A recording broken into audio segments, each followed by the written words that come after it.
Hey everybody, welcome back to the Morrill Elementary School Tournament of Books. Today we have two books about bears. We have Finding Winnie, the true story of the world's most famous bear, and we have Corduroy. So our first book, Finding Winnie, is written by Lindsay Matlick and it's illustrated by Sophie Blackwell. The publisher for this book is the Little Brown Company. Could you tell me a story? Asked Cole. It's awfully late. It was long past dark and time to be asleep. What kind of story? You know, a true story. One about a bear. We cuddled up close. I'll do my best, I said. A very long time ago, about 100 years before you were born, there was a veterinarian who lived in Winnipeg. His name was Henry Kohlberg. A vegetarian, said Cole. Bear doesn't like vegetables.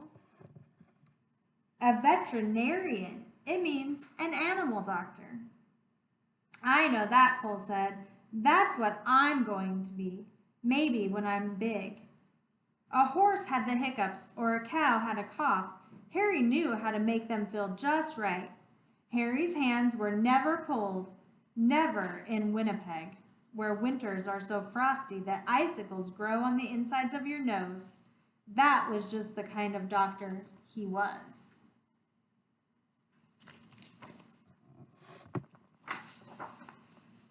But a day came when Harry had to say goodbye to Winnipeg.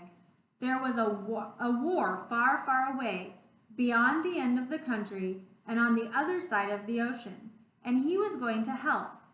He would be caring for the soldiers' horses. Harry rode east on a train full of other soldiers. He leaned his head against the window, watching the land scroll by, wondering what it would be like to be so far away from home. The train rolled through dinner and over the sunset and around 10 o'clock and into a nap and out of the next day until it stopped at a place called White River. Harry decided to stretch his legs. On the train platform was a man on a bench with a baby. A baby, said Cole, annoyed.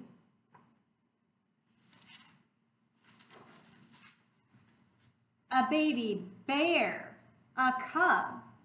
Harry stopped. It's not every day that you see a bear cub at a train station. That bear has lost his mother, he thought, and that man must be the trapper who got her. What do trappers do? Asked Cole. It's what trappers don't do. They don't raise bears. Raise them? You know, I said. Love them. Harry thought for a long time. He said to himself, there is something special about that bear. He felt inside his pocket and said, I shouldn't. He paced back and forth and said, I can't. Then his heart made up his mind, and he walked to the trapper and said, I'll give you $20 for the bear. Is $20 a lot? Asked Cole. Back then, I said, even more than a lot.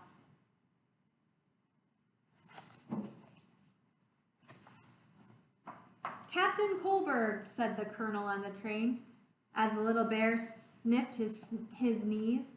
We are on a journey of thousands of miles heading back into the thick of battle, and you propose to bring this most dangerous creature? Bear stood straight up on her hind legs as if to salute the colonel.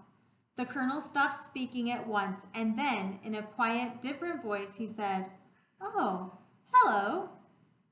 The men of Harry's regiment squeezed by to have a look. I've decided to name her Winnipeg, Harry told them, so we'll never be far from home. Winnie, for short.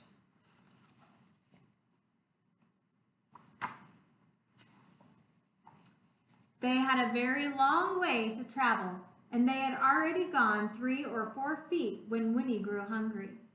"What do bears eat?" the men wondered. "What don't they eat?" said Harry. "Vegetables," Cole reminded me. "Winnie ate vegetables," I said. "She ate everything except for onions." They bought her carrots and potatoes and apples and tomatoes and eggs and beans and bread, and a tin of fish and some slop in a dish, but Winnie was still hungry. "How about dessert?" said Harry, holding up a bottle of condensed milk. Taking the treat in her paw, Winnie on her back and hummed happy song as she drank. The men roared. Winnie lay back on her back and hummed a happy song.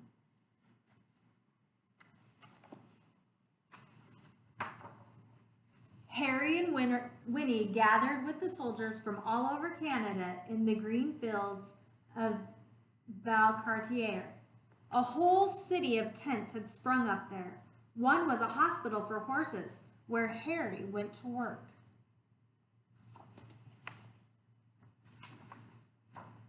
Winnie was in the army now. Harry taught her to stand up straight and hold her head high and turn this way and that, just so. Soon she was assigned her own post. Even the colonel agreed that Winnie was a remarkable bear. She might have been the best navigator in the whole army. If you hid something, could she find it? She could. What if it was farther away and farther still? "Remarkable," he cried.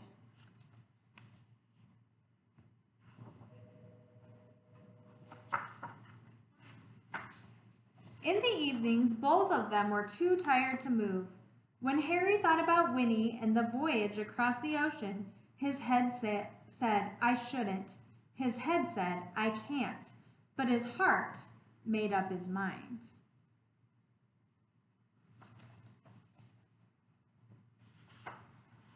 Nobody had ever tried to float so many people and animals across the Atlantic Ocean before.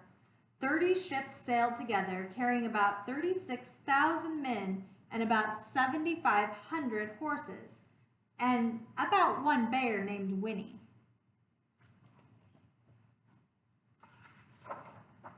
When they finally arrived in England, the regiment went to the training on Salisbury Plain, where it rained and rained and rained.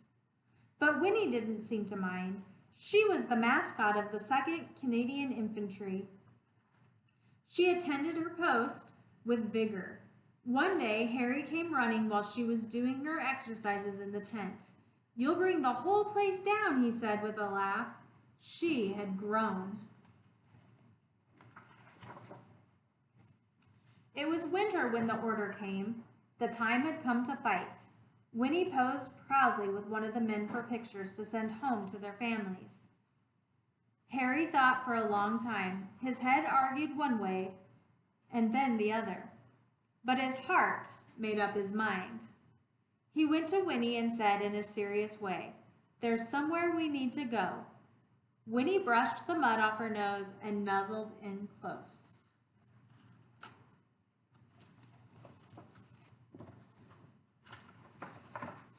Harry drove all the way to the big city. "Here we are," said Harry, "the London Zoo." Harry took a deep breath. "Winnie, this is going to be your home for a while," he said. She tilted her head. "We're shipping out to France," he explained. "I have to take care of the horses at the front." She rested her big head against him.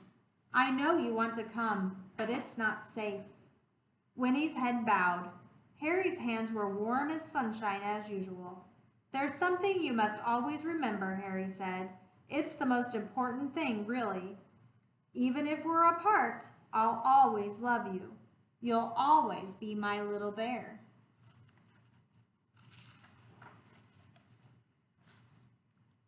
"Is that the end? That's the end of Harry and Winnie's story," I said.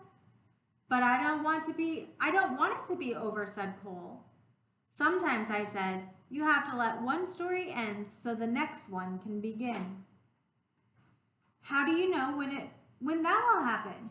You don't, I said, which is why you should always carry on. Once upon a time, there was a little boy with a stuffed bear. He had his bear ever since he was a baby, but somehow the boy had never found the right name for him. He tried Teddy and Edward and even Big Bear.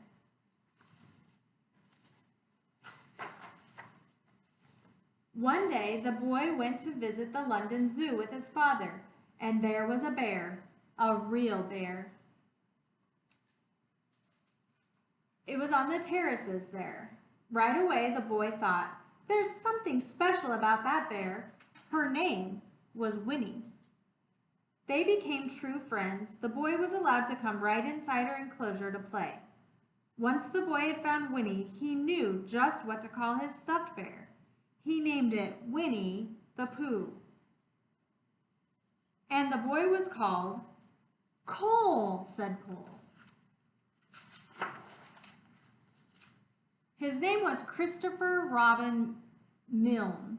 Christopher Robin would visit Winnie at the zoo, and then he would take his stuffed animal on all sorts of adventures in the woods behind his home. His father, Alan Alexander Milne, wrote books all about them. Harry's Winnie became Winnie the Pooh, and there's never been a more beloved bear.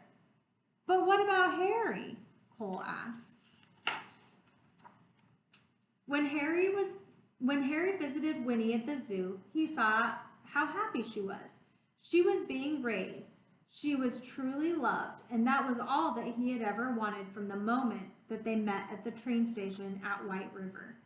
So after the war, Harry returned to Winnipeg and his life as an animal doctor. Before long, he was married and had a son, Fred, and Fred had a daughter named Lorene, and Lorene had a daughter named Lindsay, which is me, and I had a son. When I saw you, I thought, there is something special about this boy, so I named you after the great-great-grandfather, Captain Harry Colborne. I named you Cole.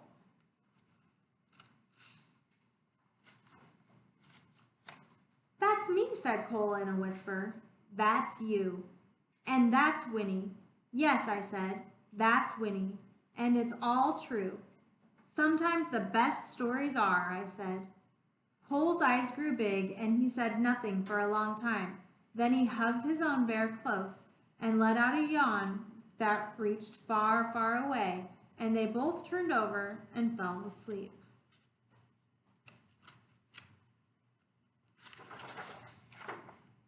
So here's Harry as a young soldier. He kept a diary throughout the World War I, and it was a diary from 1914, the first year of the war. The diary page from the day Harry found Winnie. On August 24th, 1914, he wrote, I bought a bear, $20. There are 3 soldiers with Winnie at her post. Winnie and Harry have what appears to be a laugh and snack. Here's Harry and all of his fellow soldiers with their mascot, Winnie. She's kind of hard to find. Oh, she's just a little bear in his lap. And this is a picture of Winnie and Harry, inspired the statue that is now standing in Winnipeg and London. And here's the statue. It was unveiled in 1992. Lindsay and Cole in 2013, he knew that there was something special about that boy. And this is a photo of Winnie and Christopher Robin in 1925 at the zoo.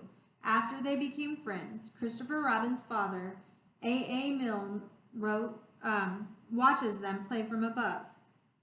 And the official animal record that shows that Winnie began her stay at the London Zoo December 9th, 1914. So, if you enjoyed that book, you can check it out and see all of the pages again. Up against Finding Winnie, we have Corduroy, another book about a special bear. This one is written and illustrated by Don Freeman, and it is published by the Viking Press. The toy store was always filled with shoppers, buying all sorts of things, but no one ever wanted a small bear in green overalls. Then one morning, a little girl stopped and looked straight into Corduroy's bright eyes. "Oh, Mommy," she said, "look, there's the very bear I've always wanted." "Not today, dear," her mother sighed. "I've spent too much money already. Besides, he doesn't look new. He's lost the button to one of his shoulder straps."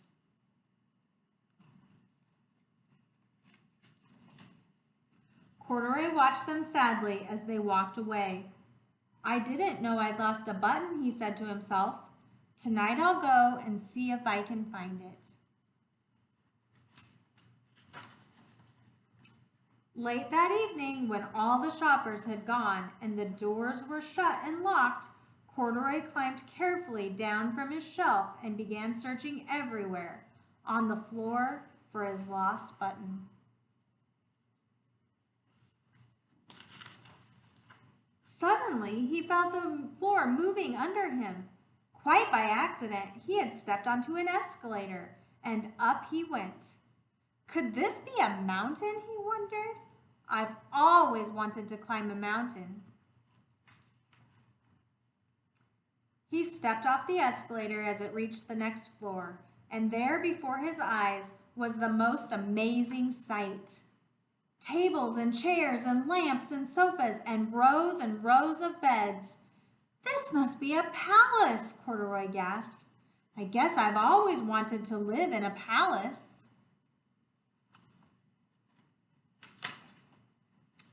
He wandered around admiring the furniture. "This must be a bed," he said, and up he crawled into the large, thick mattress. All at once he saw something small and round. "Why, here's my button," he cried, and he tried to pick it up. But like all the other buttons on the mattress, it was tied down tight.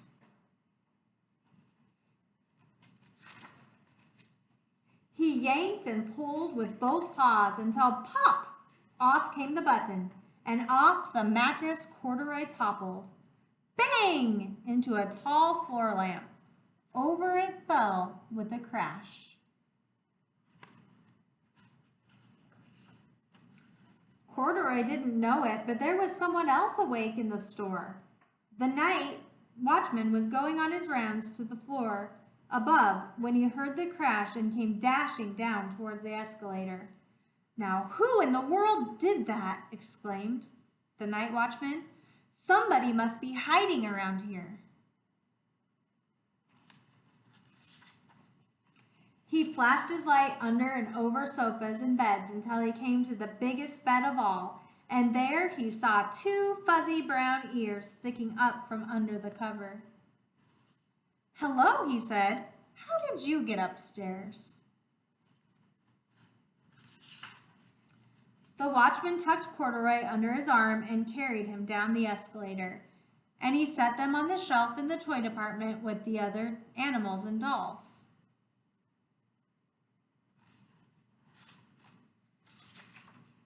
Corduroy was just waking up when the first customers came into the store in the morning, and there looking at him with a wide, warm smile was the same little girl he'd seen only the day before. "I'm Lisa," she said, "and you're going to be my very own bear. Last night I counted what I've saved in my piggy bank, and my mother said I could bring you home." "Shall I put him in a box for you?" the saleslady asked. "Oh, no, thank you," Lisa answered, and she carried Corduroy home in her arms. She ran all the way up 4 flights of stairs into her family's apartment, and she went straight to her own room.